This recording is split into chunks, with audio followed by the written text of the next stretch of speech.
Restoration is brought to you by Hisense, everyday prices for everyday people.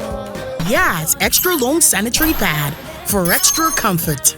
We got yes protection. Pepsodent, 10 times stronger teeth. I don't compromise on the quality of my food. Use Tasty Tom enriched tomato mix. For naturally whiter teeth, Pepsodent Charcoal.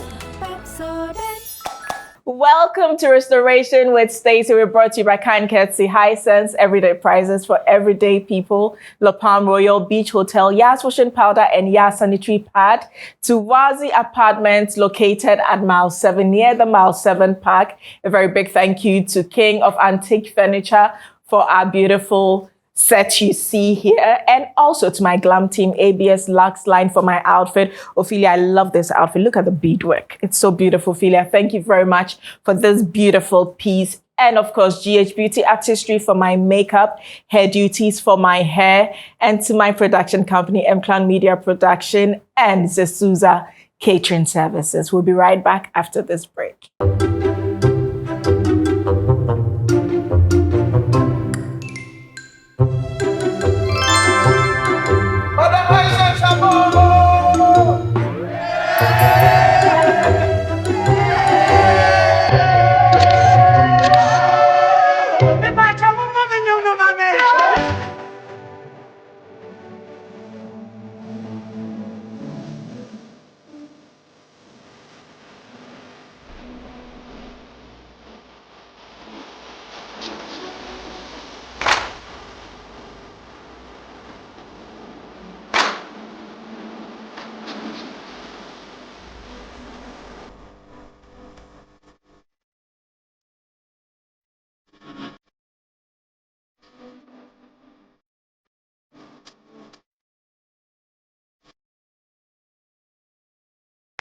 Capone said your name, my head.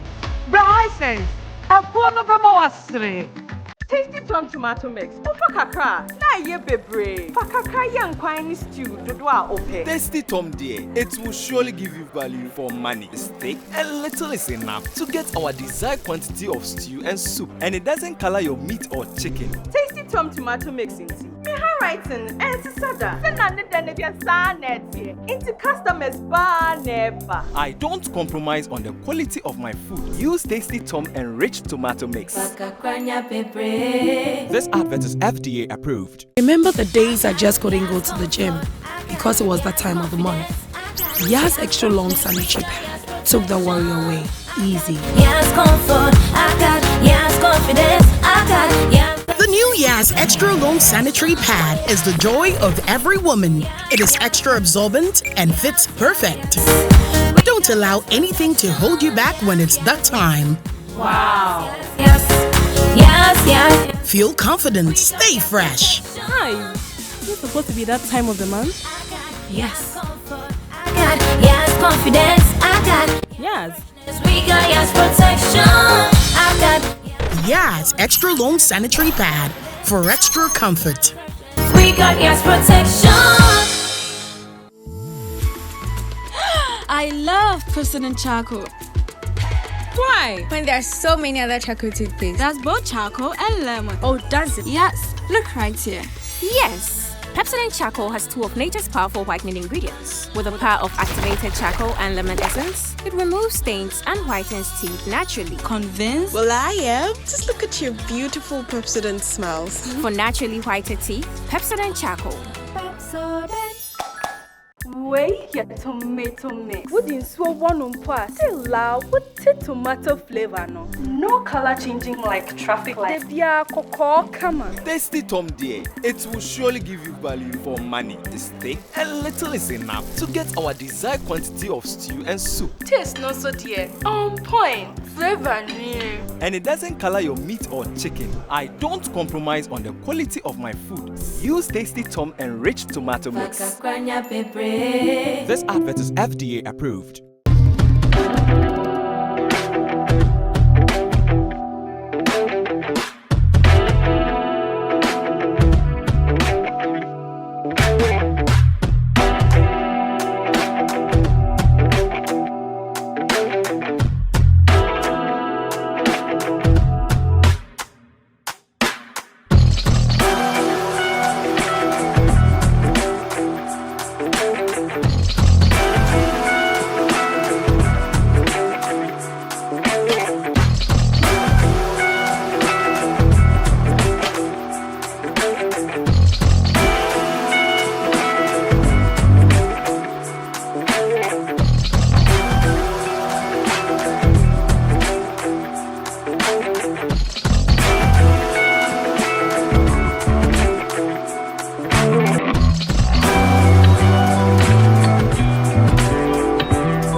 Let me see. She's never had a toothache before. There might be a cavity. Don't you use Pepsodent? We used to, but I'll try the new one.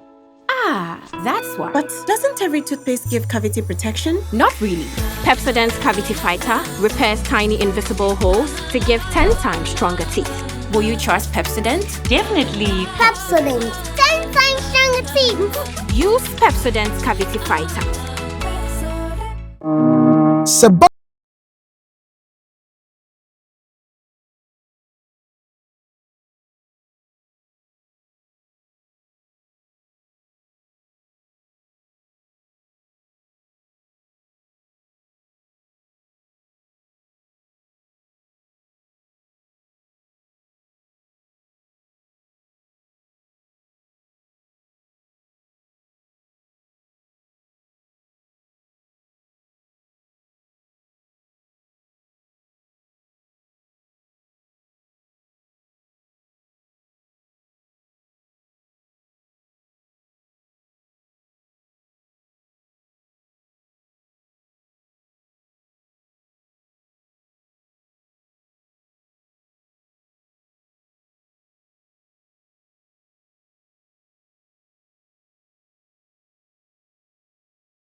Junction no so a to ani hwa soro na ho na be King of Antique Furniture showroom no frame 0244 719 095 se wo ba na se wo hu nso a kakra bi a wo bia fato ebresem aba be fa akọ ebi ni ba bia ji hanko a King of Antique Furniture Abodam 6 home of quality furniture.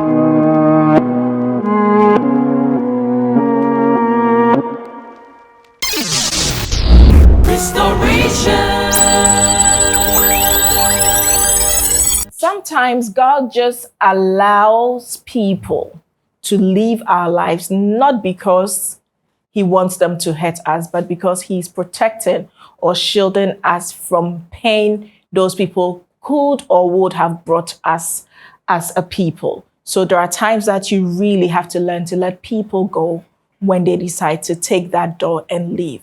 My guest today has a story that is actually going to let you learn to let people go, because sometimes those people are simply not just made for your life story.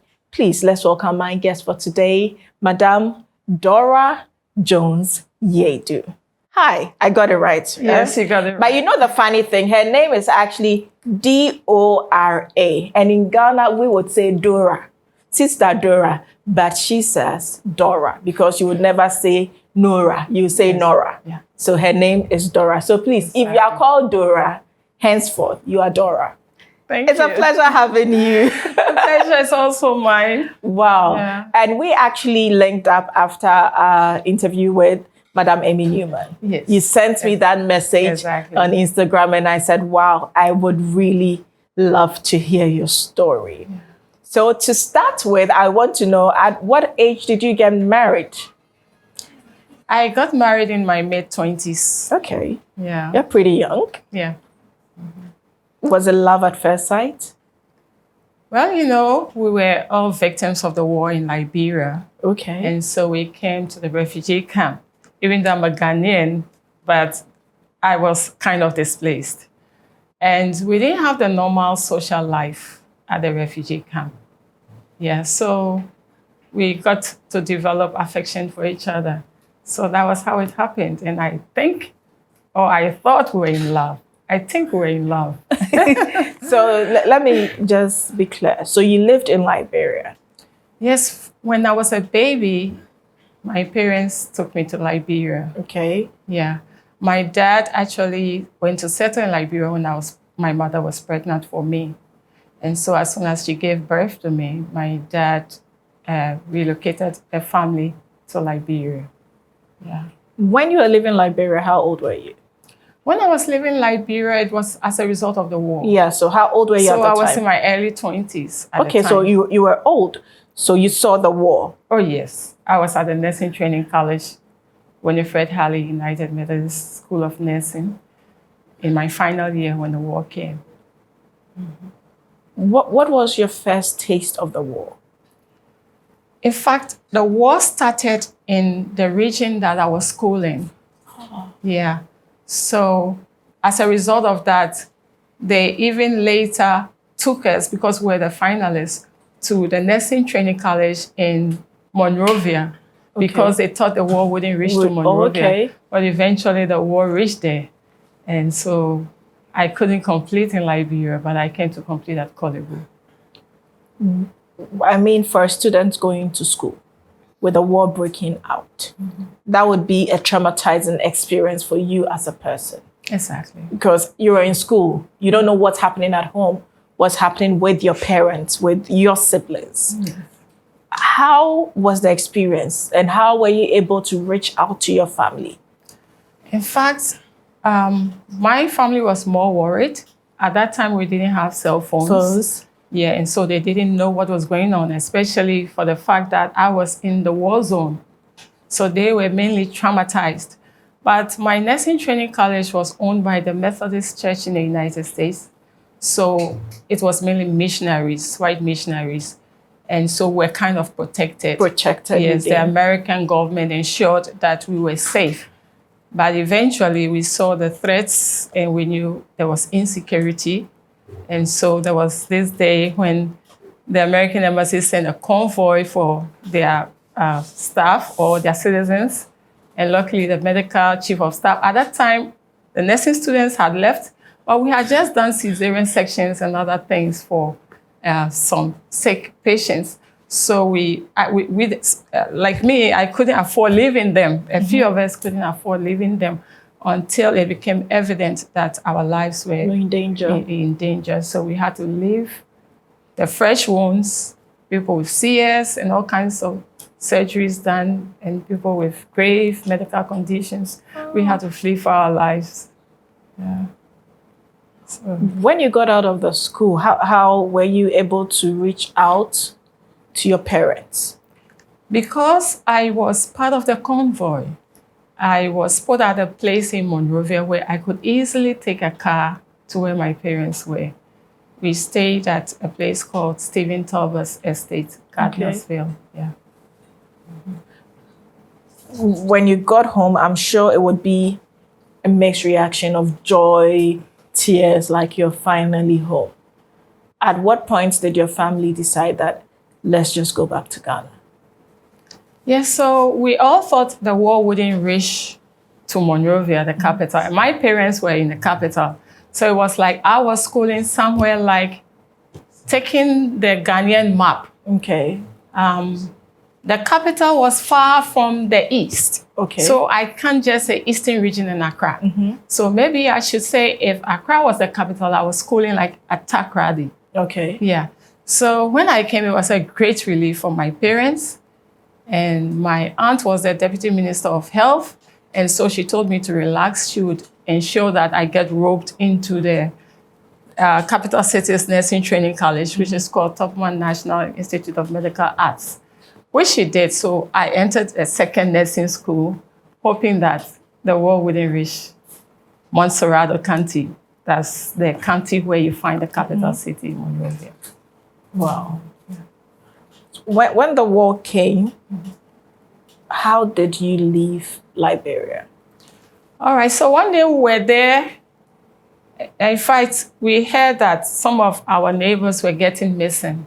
And there was this call that all youngsters should go and join the army. Okay. Because the rebels were now into the city. But before then, I was now at TNIMA. And then Charles Taylor's father was brought to the hospital. I guess when he got to know his son was the warlord, it affected him. So I was one of the nurses I was a student nurse at that time caring for him. But then one day, surprisingly, he got missing. The man got missing? Yes. Mysteriously, he got missing. And the day he got missing, 3 heads were brought to the hospital. 3 heads were brought. And so we knew that human heads were brought to the hospital without body. Yeah, so we were advised to all leave. So I came and I joined my parents. I was disappointed because I was in my final year. But then we're all home praying. We were a Christian family. And then one day, rebels came to our home and hit the door and asked that we give them all the money we had and what have you. And then they dragged us out. So we had to join a line. They directed us to what they call a safe haven. Okay. That was an annex of the University of Liberia called Fendel. Oh, so the rebels actually gave you a safe place Well, to they go. directed us. Okay. And the rest was left with us. They themselves, they were afraid because there were still President Doe's soldiers also in hiding. Okay. Yeah, so you wouldn't know whether the side you are taking is going to lead to those soldiers or to the rebels. But anyway, relatively, it was safe going towards the annex of the University of Liberia, which is called Fendel. So my mom, my dad, my nieces and nephews, some of our siblings had gone to Monrovia and never came back to the town. Yeah, so we didn't know their whereabouts. Those of us who remained at home, because the road was cut off, we found ourselves to Fendel. And whilst at Fendel, I got a call, a friend who was with me got a message from the then Charles Taylor's Minister of Health, Dr. Cole Bokolo. And should I say fortunately, she was one of the doctors in the hospital when I was a student nurse, and she was very fond of me. So she sent a message that any of her student nurses that they will see, they should tell us to go back to that's Nimba County where the war started. There was no more war. They had taken over, and that we should go and she would give us jobs. And because of the hunger, at the Fendel, we had only a creek. There was no water. Water and electricity had been cut for some weeks, so there was no water except it rained. But we had a little creek, and the creek was called Adam and Eve Creek because, you know, we were in thousands, like almost a million there. A room like this will be almost like 200 sleeping in, so you don't stretch your legs. And then when you want to protect your privacy and you say you will not bath, your skin will itch and you can't sleep. So eventually you go and bath in the Adam and Eve Creek. 24 hours around the clock, people are bathing because we're so many in that small water. So there was no privacy. You see your professor naked. He will see you naked. So we... Yes. So simple. Yes, you wouldn't bath. So there was nothing like privacy. So if you went to Fendel, definitely you would have known and partaken in the Adam and Eve Creek. Wow. Yes. So it was there that I told my sister, who was in her final year at the university, she had a son. And we didn't have food to eat. So my dad said, if my classmate, who is from that region, had told me that Dr. Bokolo needs me, then I told him that I want to take my sister Sophia, my elder sister, along and also give her a job there because of her son. So my dad and my mom tearfully released some small money that my dad had kept away from the rebels. And so we were going on the rebel line. But the war story is so long, we can't just finish it. Anyway, I found myself in Ghana now because a lot of rigmarole went on during the war. Wow. I'm writing a book to that effect. If I should start talking about the war, we wouldn't get to Ghana. Finish. Yes. Wow. But we thank God for your life. At least you're here. Yes. You're alive, you are safe, and you're sound. Yeah. So at the camp, yeah, when you are actually supposed to be cooling off, that is where you met your husband. Yeah. Mm-hmm. Was it love at first sight? There were some qualities that I saw in him. He was a humble fellow.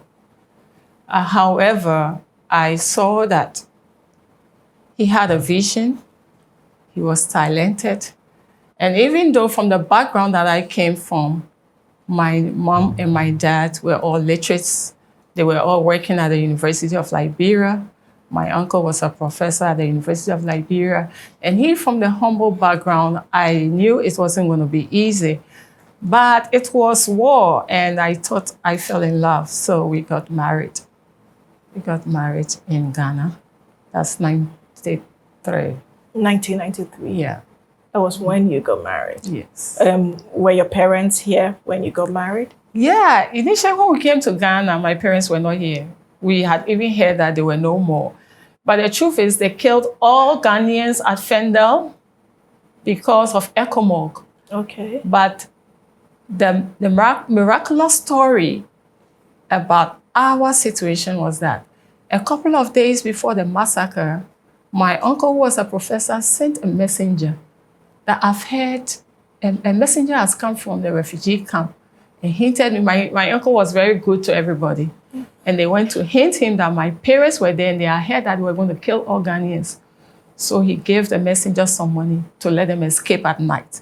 So when my parents escaped, and my dad has a book to that effect, they killed all the Ghanaians, including all our neighbors who were Ghanaians at Stephen Thomas Estate. So the news came that we had also lost our parents.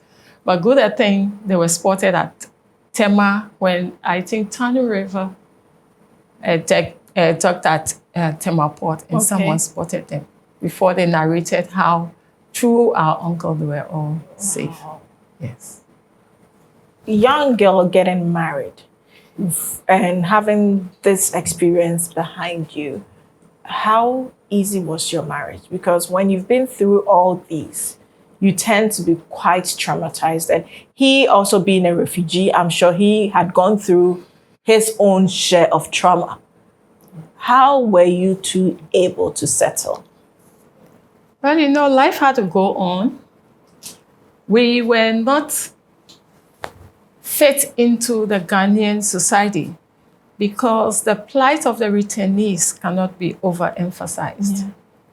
The fact that you had gone to stay somewhere, your people had this mentality that you have gone to enjoy and now before you know home. Yeah.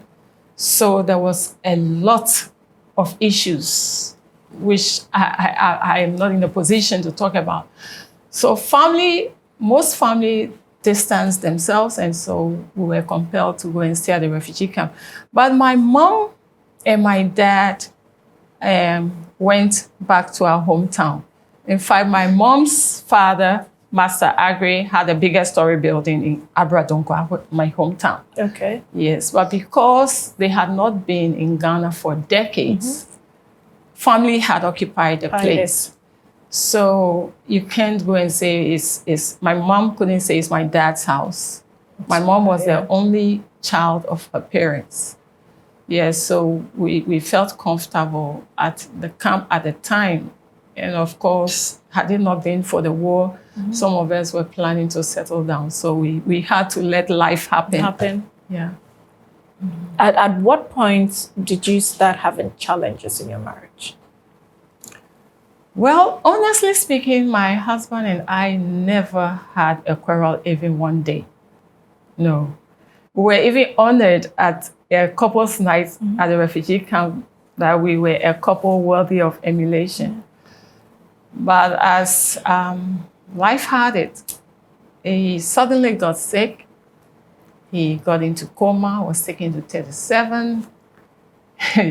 He was treated there after he came out of the coma, and he was a little confused. He got up like to go in the bathroom, and I think he went into the compound.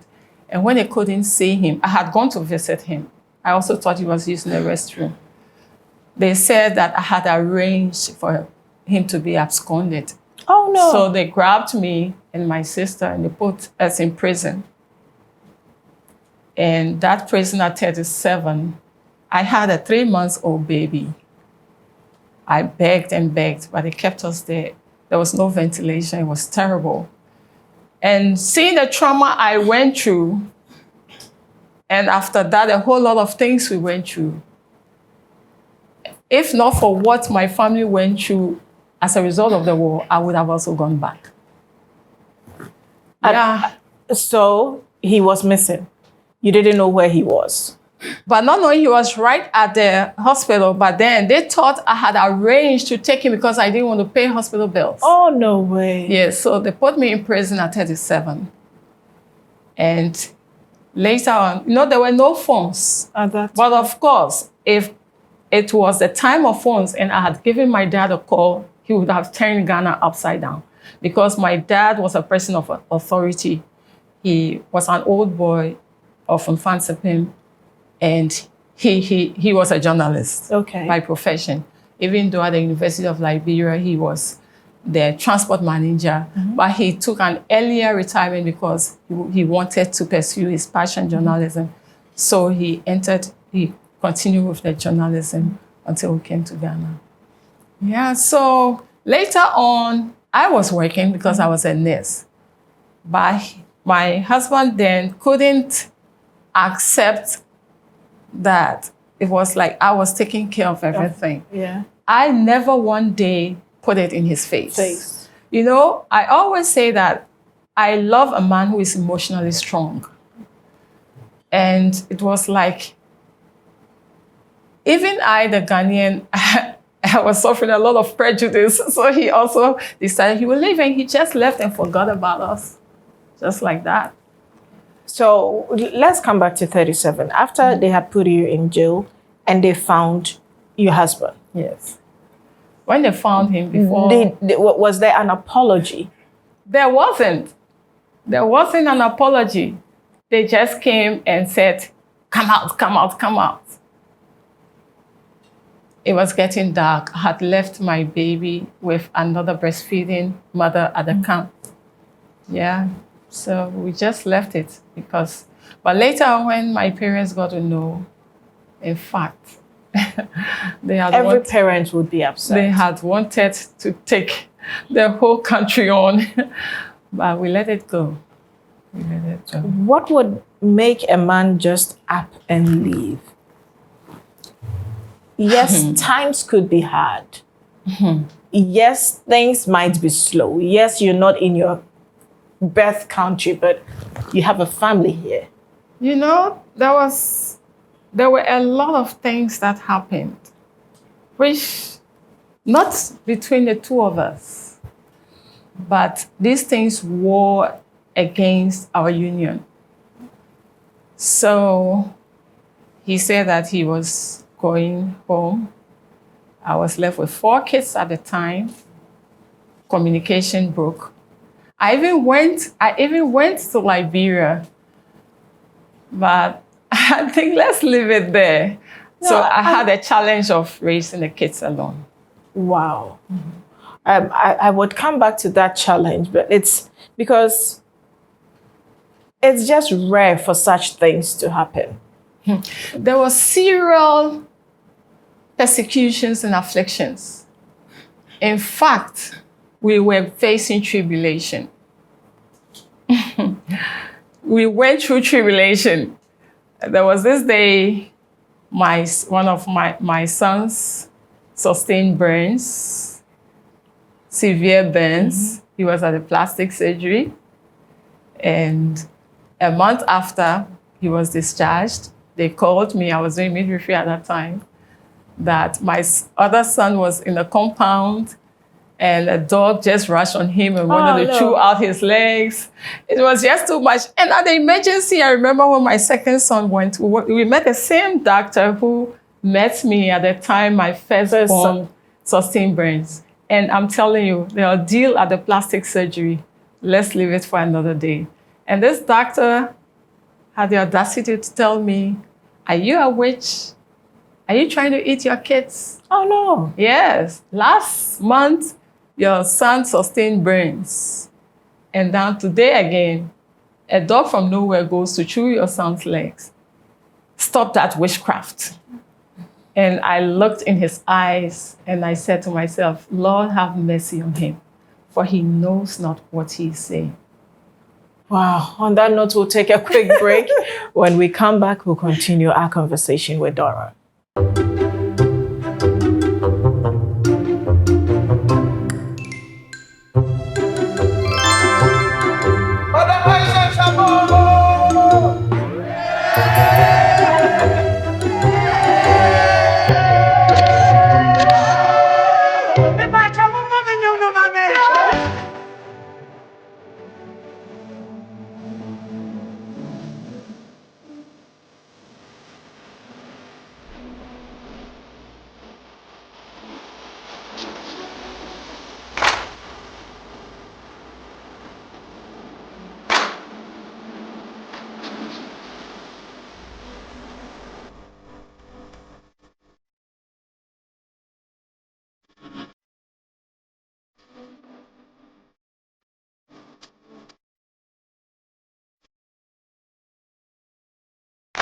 Na phone said your name my day. Bryson, a phone of a Tasty Tom tomato mix. Ofa kakra. Na ye bebre. Fa kakra yan kwani stew dodoa ope. Tasty Tom dear, it will surely give you value for money. Steak a little is enough to get our desired quantity of stew and soup, and it doesn't color your meat or chicken. Tasty Tom tomato mix into. Me handwriting and sada. Into customers bar never. I don't compromise on the quality of my food. Use Tasty Tom enriched tomato mix. This advert is FDA approved. Remember the days I just couldn't go to the gym because it was that time of the month? Yas extra long sanitary pad took the worry away. Easy. Yes, comfort, I got. Yes, confidence, I got. Yes. The new Yas extra long sanitary pad is the joy of every woman. It is extra absorbent and fits perfect. Don't allow anything to hold you back when it's that time. Wow. Yes, yes, yes. Feel confident, stay fresh. Hi. Is it supposed to be that time of the month? Yes. I got. Yes, confidence, I got. Yes. We got yes protection. I got. Yas extra long sanitary pad for extra comfort. We got yes protection. I love President Charcoal. Why? When there are so many other charcoal toothpaste. That's both charcoal and lemon. Oh, does it? Yes. Look right here. Yes. Pepsodent Charcoal has two of nature's powerful whitening ingredients. With the power of activated charcoal and lemon essence, it removes stains and whitens teeth naturally. Convinced? Well, I am. Just look at your beautiful Pepsodent smiles. For naturally whiter teeth, Pepsodent Charcoal.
Let me see. She's never had a toothache before. There might be a cavity. Don't you use Pepsodent? We used to, but I'll try the new one. Ah, that's why. But doesn't every toothpaste give cavity protection? Not really. Pepsodent's Cavity Fighter repairs tiny invisible holes to give 10 times stronger teeth. Will you trust Pepsodent? Definitely. Pepsodent. 10 times stronger teeth. Use Pepsodent's Cavity Fighter.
Nyamecha Junction no so a to ani hwa soro na ho na abɛhu King of Antique Furniture showroom no frɛ me 0244 719 095 sɛ woba na sɛ wo ho nso a wokakra bi a wɔ biara fa to hɔ ebresem aba bɛfa akɔ ebi ni baabi a gye ha nko a King of Antique Furniture Abodam 6 home of quality furniture.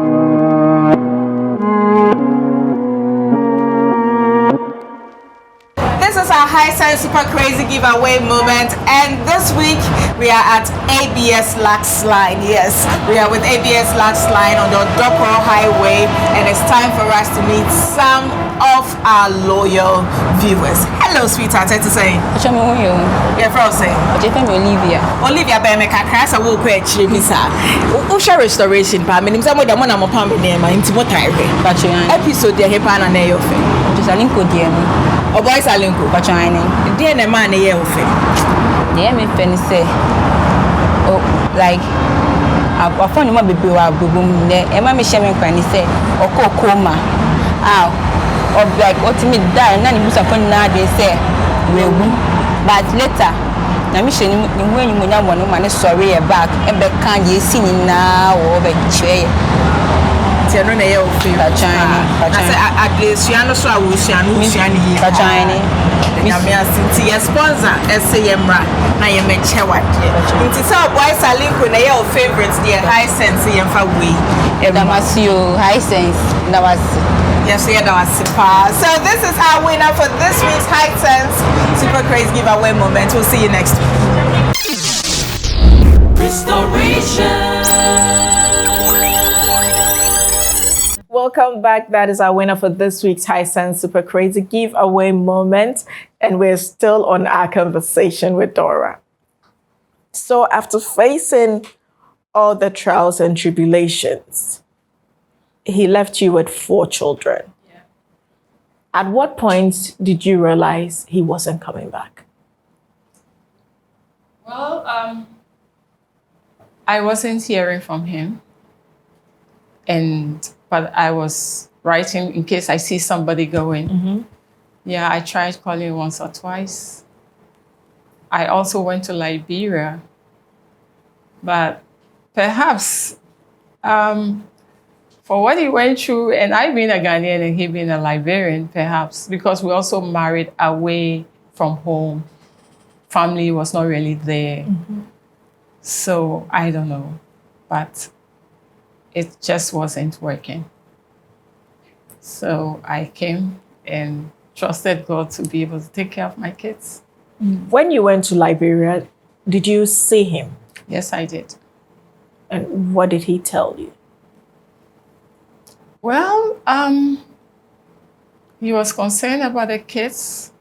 I really don't want to talk much about the marriage issue because it brings some painful moments. Yeah. So what matters is that the Lord helped us to survive it. How difficult was it for you raising the 4 children on your own? One thing is, I taught them the fear of the Lord. We prayed, we read the Bible, and our home was full of love.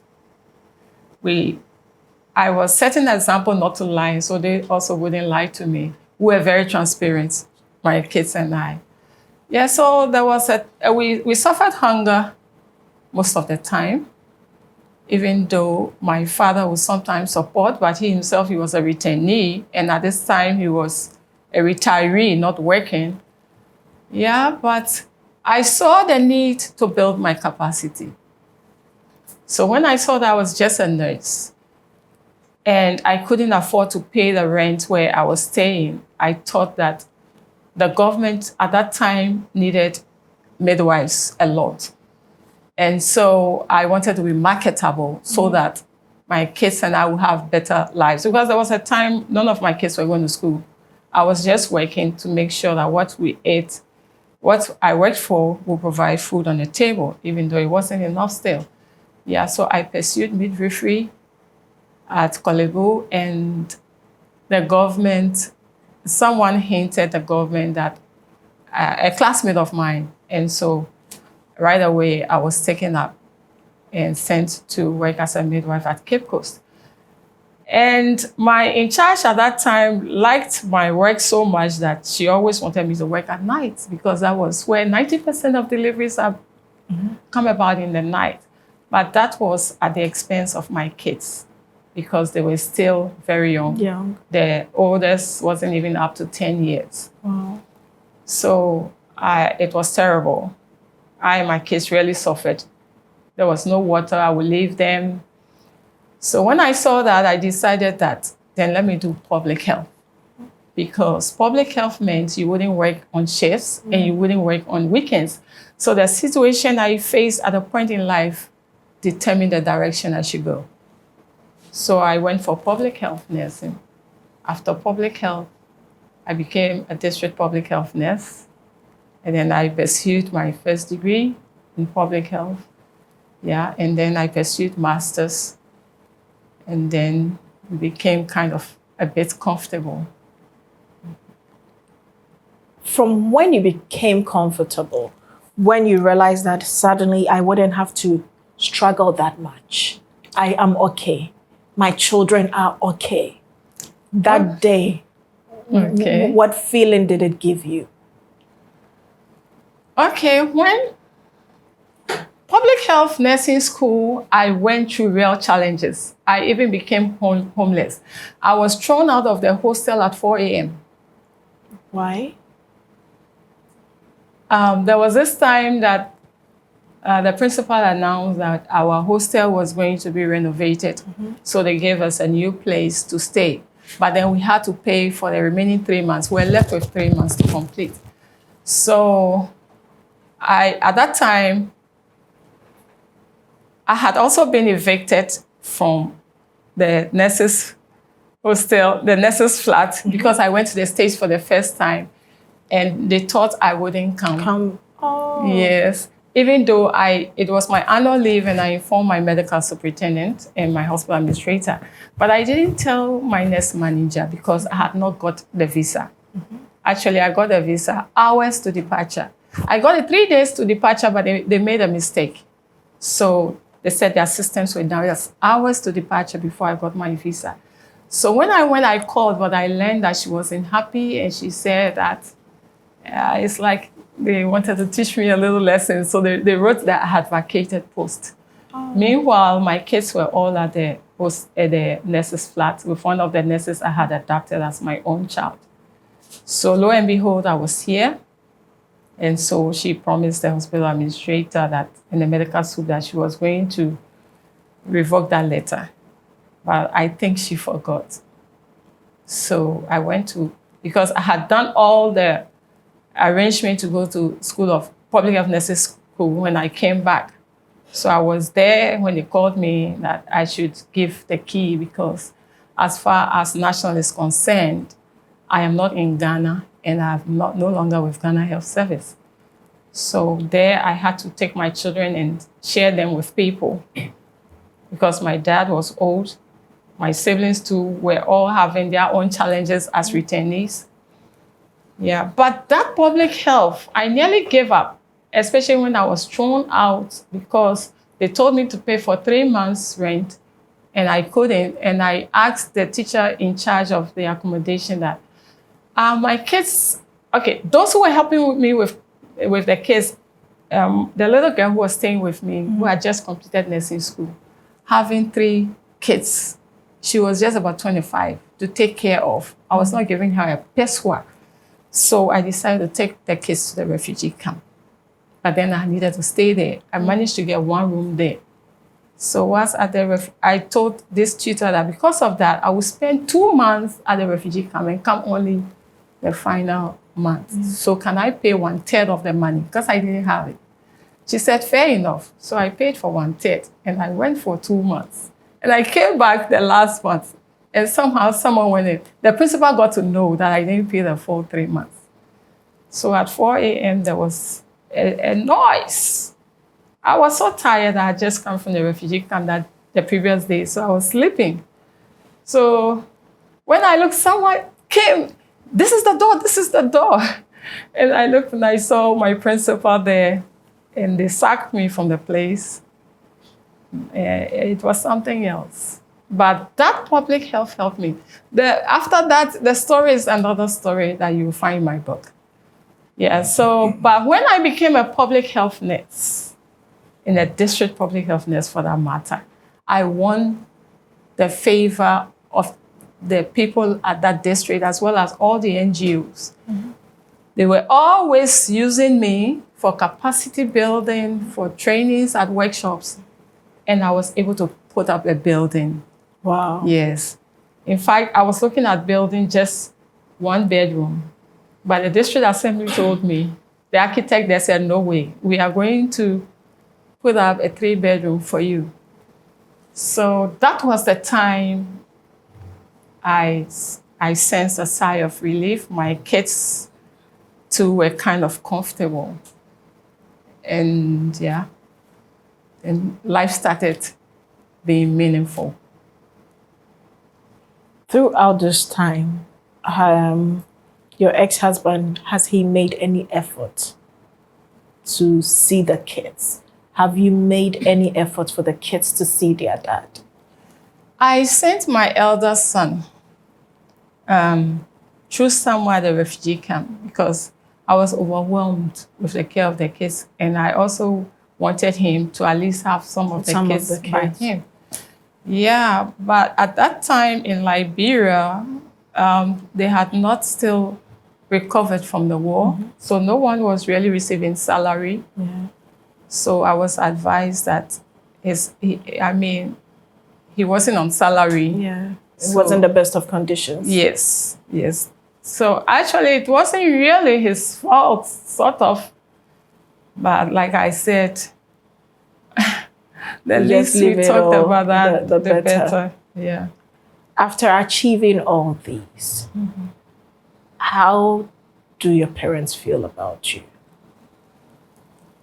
Okay, down the line, right after the incidents at 37, the next year I lost my mom. Oh. Yeah, the next year or two.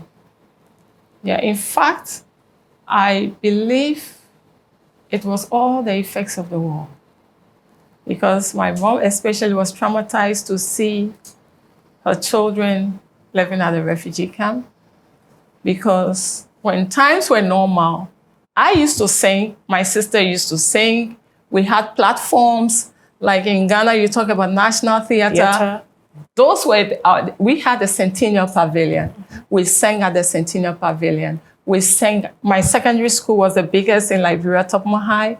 I had that platform, and here I was at the refugee camp. So she was traumatized, and I think that led to her passing.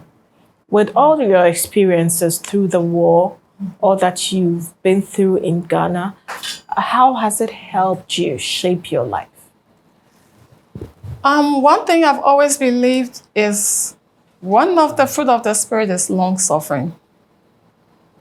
I knew the Lord before the war, and I knew that it was wilderness days for us. It was tough. But when it got too much, I got angry with God. Yeah, I got angry. I told him, even me, I wouldn't sit for my child to suffer like that. You started questioning God. Yes. I told, at a point in time, I told God, I said, Elijah was teasing the prophets of Baal that perhaps your God has gone to sleep or he's hungry because he wasn't granting their request. Yeah. Now, perhaps he's also gone to sleep. But whenever I said that, I'll go back and beg God, because during the war, I was working in the midst of cops. I was taken to G2 office. G2 office, you go, you don't come back. And that story you get in my book. Yeah, so I thought about the goodness of God, and it reassured me. And the fact that I'm a nurse, I think the nursing profession helped me. I knew there was a thin line between normality and insanity. Yeah. So I always reminded myself, taught myself, and of course, there's no better psychotherapy than the Word of God. Yeah. God has been good. So if anybody is looking at reading your book, where would they get your book to buy? It is yet to come out. Yeah. How soon? Because I am eager. I'm earmarking Easter. Okay. Yeah, Easter. Wow. Yeah. So we really look forward to reading your book, and I want to say you're a strong woman. Congratulations. You did it. And it wasn't just because you wanted to do it. It's because you had the Spirit of God backing you to bring your children to a point where they would also know that indeed there is God. Because through it all, they know it's not by your power. Yes. It's not by your strength. Yes. It's only by the power of God, who favors, who honors, and who lifts people to a certain pedestal in life. So I would say God bless you so much. And don't stop. Keep moving. Keep pushing. Because once you have life and you're breathing, it means there is so much you can offer the society. There is so much you can offer the people around you. So don't stop here. Keep pushing, keep achieving, and keep building more houses. Thank you. All right. So before I let go of you, it's time for you to pick a card for our Can I use Hisense this giveaway. platform to appreciate one or two Yes, persons you can. who were there for me? Madam Nina Nate. When you see her, she's unassuming. But, oh my God, God used her to save me and my family. Sister Nina, baby, I will be a Yamin. Amen. And Dr. Gloria Chandy, she's the president, national chairperson for public health nurses. I am the regional chairperson for public health nurses, Central Region. Okay. She paid my fees for me. Wow, bless her. At the School of Public Health and also at Legon. She told me, anytime you get it, if you can afford to pay. And then Auntie Cecilia Arthur, she was my classmate. She used to offer a home to me whenever I came to Accra instead of paying for a guest house. Auntie Cici Medase. I had two fathers. One was the chief nursing officer for Central Region. I call him Chief Justice because he's called Mr. Justice, and he was a chief nursing officer. So Chief Justice Hafoba, my dad, wherever you are, I appreciate all you did for me. And Mr. Benedict Ali Koland, he was the just passed welfare chairman for Musica. He's from Tamale. He's adopted me as his own daughter, and he's such an amazing father. So I thank God for these people and all my relatives, all the Yedus. God bless you. Oh, bless you too. So now it's time for you to pick your card, and let's see what you get to take home. Thank you. Okay. Thank you for coming. You take home a toaster. That is it. Yeah. So we have a toaster for you to take home. Thank you. Yeah. And this is from Hisense to you. Wow. So thank you for coming to share with us today. Wow. That is not all from Leicester, Ghana. So you can put this one down. Wow. Yeah, so you can receive your hamper from Yaz. Oh my God. So all these are yours. And thank you very much for coming to share. A very big thank you to our sponsors, Hisense, everyday prizes for everyday people, Yas Washing Powder and Yas Sanitary Pad, La Palm Royal Beach Hotel. A very big thank you to you, to Hooch Corn and Choco Flakes. Thank you to Wazi Apartment located at Mile 7, near the Mile 7 Park. Wasila, you and the entire family, we're saying a very big thank you, especially to my trouble baby, Elizabeth. Liz, I hope you're doing well. Thank you very much for always supporting Restoration. And a very big thank you going out to my glam team, ABS Lax Line. Yes, Ophelia, I'm talking about this beaded dress. Thank you so much. I love it. We mesha shebima. Thank you very much. ABS Lax Line, GH Beauty Artistry, Hair Duties located at Osu near the Photo Club. Thank you very much, Hajar and your team, for my hair. To M-Plan Media Production and Zesuza Catering Services. You guys are simply amazing. Next week, we are sure to come your way with another story that will lift you and let you know that there is always light at the end of the tunnel. Always do remember, you can do all things through Christ who strengthens you. We'll see you next week.